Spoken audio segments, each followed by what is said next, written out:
السلام علیکم ورحمۃ اللہ وبرکاتہ۔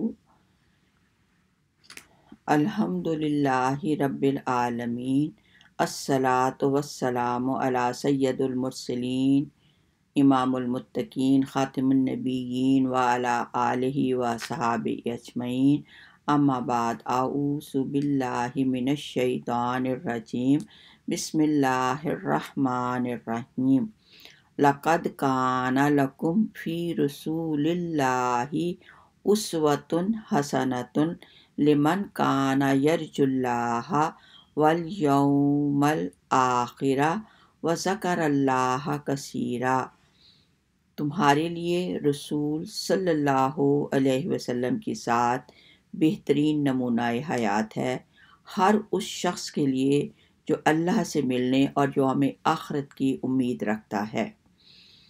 اس آیت کا تقاضا یہ ہے کہ مسلمان کو ہر معاملے میں آپ صلی اللہ علیہ وسلم کی زندگی کو اپنے لیے نمونے کی زندگی سمجھے، اور سب سے اچھی زندگی گزارنے کا طریقہ محمد صلی اللہ علیہ وسلم کی زندگی ہے۔ آج انشاءاللہ اللہ رب العزت کی دی ہوئی توفیق سے ان 3 دعاؤں کا ذکر کروں گی جو دعائیں قرآن مجید میں مذکور ہیں، جو دکھ اور مصیبت اور پریشانی سے نجات کے لیے نبی مکرم صلی اللہ علیہ وسلم نے ان دعاؤں کے ذریعے اللہ تعالیٰ سے مدد مانگی، اور اپنی امت کو بھی ان دعاؤں کے ذریعے سے مدد مانگنے کی، مصیبتوں سے نجات حاصل کرنے کے لیے تلقین کی۔ حدیث مبارکہ ہے کہ آپ صلی اللہ علیہ وسلم نے فرمایا، الدعاء هو العبادہ، دعا تو ہے ہی عبادت۔ اللہ تعالیٰ کو یہ بہت پسند ہے کہ مصیبت، دکھ اور پریشانی سے نجات کے لیے اللہ رب العزت سے امید لگائی جائے۔ سب سے پہلی دعا لا الہ الا انت سبحانک انی کنت من الظالمین، کہ یہ سورۃ الانبیاء کی دعا ہے، اور لا الہ the strongest words of the قرآن، اور سب سے بڑا اسم اعظم۔ لا اگر لفظوں کو غور سے دیکھو، لا پہ بڑی مد ہے، لا الہ الا انت، لا الہ الا، کہ اے اللہ تیرے سوا کوئی معبود نہیں۔ اور یہ اتنا زبردست اسم اعظم ہے، بچہ رو رہا ہو، آپ کی بات نہیں مانتا، شوہر لڑائی کر رہا ہے، آپ کی بات سنتا نہیں، لوگ پریشان کر رہے ہیں، بچے کہنا نہیں مانتے، دل کے ساتھ، اس یقین کے ساتھ اور یہ تصور کر کے کہ زمین و آسمان کی بادشاہی جس کے ہاتھ میں ہے، لا الہ الا انت، کہ اے اللہ تیرے سوا تو کوئی بھی معبود نہیں، تیرے ہی یسألہ من فی السماوات والارض، زمین آسمان کے سب اسی سے سوال کرتے ہیں۔ اور پھر فوراً جب آپ یہ اسم اعظم دل میں پڑھتے ہو، سمندر کی چھاگ کی طرح تمام مصیبتیں جو ہیں وہ بیٹھ جاتی اور آپ کو اللہ تعالیٰ نجات دے دیتا ہے، لیکن پڑھنا یقین کے ساتھ۔ پھر دوسرا تھا انتا سبحانہ کا، یعنی اسم اعظم الحاقہ کی صورت میں بتایا تھا نا، کہ جب اللہ تعالیٰ نے 8 فرشتوں کو حکم دیا کہ آسمان کو اٹھاؤ، تو انہیں آسمان اٹھانا مشکل ہو گیا، تو اللہ نے کہا سبحان اللہ کہو۔ جیسے انہوں نے سبحان اللہ کہا تو آسمان اٹھانا جو تھا فرشتوں کا آسان ہو گیا۔ یہ سورۃ الحاقہ کی آیت ہے۔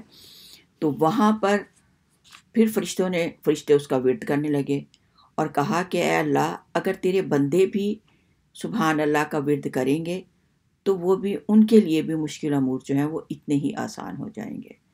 پھر تیسرا انی کنت من الظالمین، کہ اے اللہ میں نے ہی اپنی جان پر ظلم کیا، یعنی پھر یہ استغفار ہے، اللہ سے رجوع کیا کہ اے اللہ تیرے سوا کوئی معبود نہیں، کسی کے پاس اتنی طاقت نہیں، اور تو پاک ہے، تو ہر چیز سے پاک ہے، اور میں مجرم اور گناہ گار ہوں۔ یہ حضرت یونس علیہ السلام کی دعا ہے، سورۃ الانبیاء کی پہلی دعا، اور دوسری جو ہے اس میں سورۃ یونس کی دعا ہے کہ اِنَّ یونس لمن المرسلین، حضرت یونس کوئی عام انسان نہیں تھے، قرآن کہہ رہا ہے، قرآن کی آیت میں اللہ کہہ رہا ہے کہ وہ میرے پیغمبروں میں سے تھا۔ اِذْ أَبَقَ إِلَى الْفُلْكِ الْمَشْحُونِ، کہ آبا کا مطلب ہوتا ہے کہ جو غلام اپنے آقا سے بھاگ جائے، تو کہا اِذْ أَبَقَ إِلَى الْفُلْكِ الْمَشْحُونِ، اور جب وہ بھاگ کر بھری کشتی میں سوار ہو گئے، یعنی اللہ کے کشتی بھور میں تھی، کشتی بھور میں پھنس گئی۔ فَسَاهَمَ فَكَانَ مِنَ الْمُدْحِضِينَ، تو پھر انہوں نے جو تھا وہ قرہ نکالا۔ ان کا یہ عقیدہ تھا کہ جو غلام بھاگ کر آئے یا اللہ کا نافرمان ہو تو کشتی میں طوفان آ جاتا ہے۔ انہوں نے قرہ نکالا تو وہ حضرت یونس علیہ السلام کے نکلا، ظاہر پیغمبر تھے، چہرہ نورانی تھا، پر نور تھے، تو انہوں نے کہا کہ نہیں آپ نہیں ہو سکے، 3 دفعہ نکالا اور تینوں دفعہ قرہ جو تھا وہ آپ کے نام نکلا، آخر انہیں دریا میں پھینک دیا گیا۔ فَالْتَقَمَهُ الْحُوتُ وَهُوَ مُلِيمٌ، پھر مچھلی نے انہیں نگل لیا اور وہ اپنے آپ کو ملامت کرنے لگے۔ اس آزمائش میں آپ کس لیے مبتلا ہوئے تھے؟ کہ اپنے آقا اللہ تعالیٰ کی اجازت کے بغیر مقام ماموریت سے فرار ہو گئے، یعنی جو انہیں مقام دیا گیا تھا، جو انہیں کام دیا گیا تھا، اس سے آپ یعنی اللہ کا بھی جواب نہیں آیا اور آپ چلے گئے۔ آپ دائماً ہمیشہ اللہ کی تسبیح کرنے والے تھے۔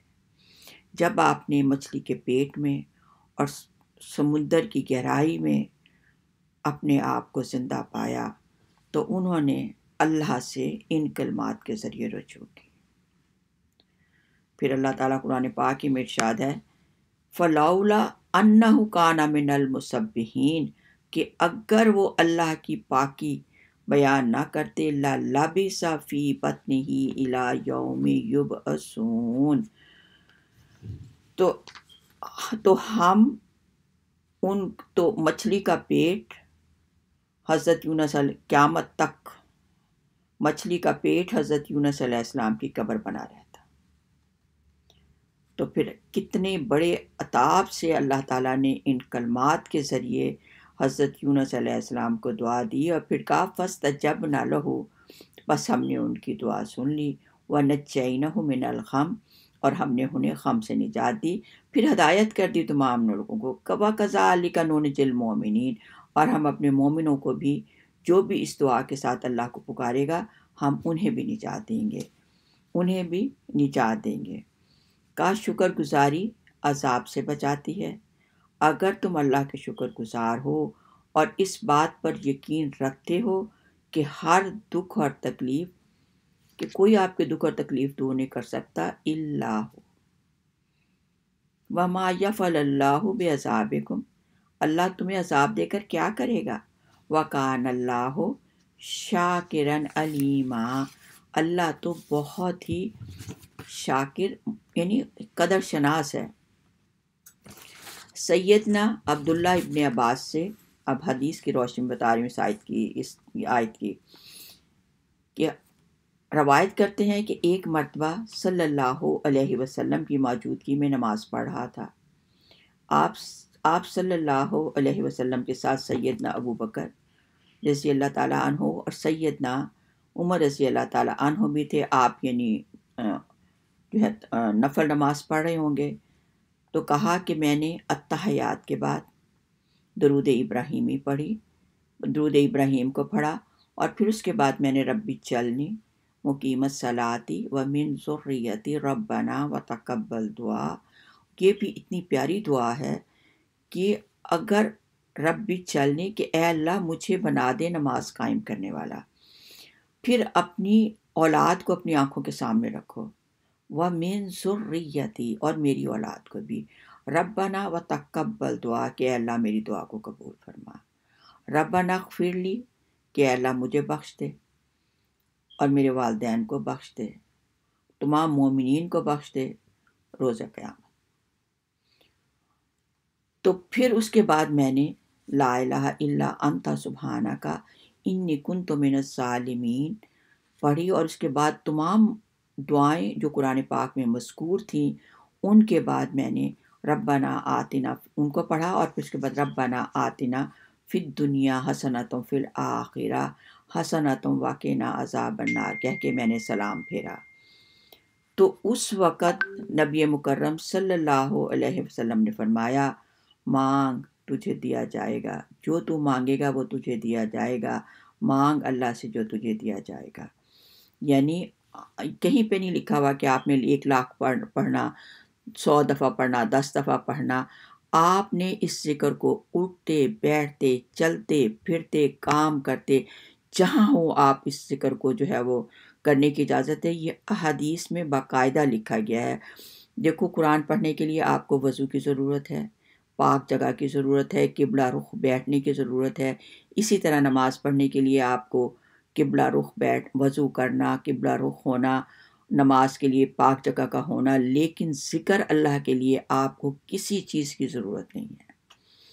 اور اس کی مثال نبی مکرم صلی اللہ علیہ وسلم جب رات کو اٹھتے، نیند سے بیدار ہوتے، تو اپنے بستر پر لیٹ کر آپ 10 بار سبحان اللہ، 10 بار الحمدللہ، 10 بار اللہ اکبر، اور پھر لا الہ الا اللہ وحدہ لا شریک لہ لہ الملک و لہ الحمد وہو علی کل شیء قدیر، سبحان اللہ والحمد للہ ولا الہ الا اللہ واللہ اکبر ولا حول ولا قوت الا باللہ العلی العظیم۔ اور اس کے بعد کہتے رب اغفر لی، کہ اللہ مجھے بخش دے۔ اس کے بعد پھر آپ اٹھتے، پھر مشق سے پانی لیتے، وضو کرتے، پھر نماز تہجد کے لیے کھڑے ہوتے۔ تو اس وظیفے کو جیسے چاہو، جس طرح چاہو، اسی طرح اس کو آپ پڑھنے کی آپ کو اجازت ہے، اور اس میں وہی اثر ہے۔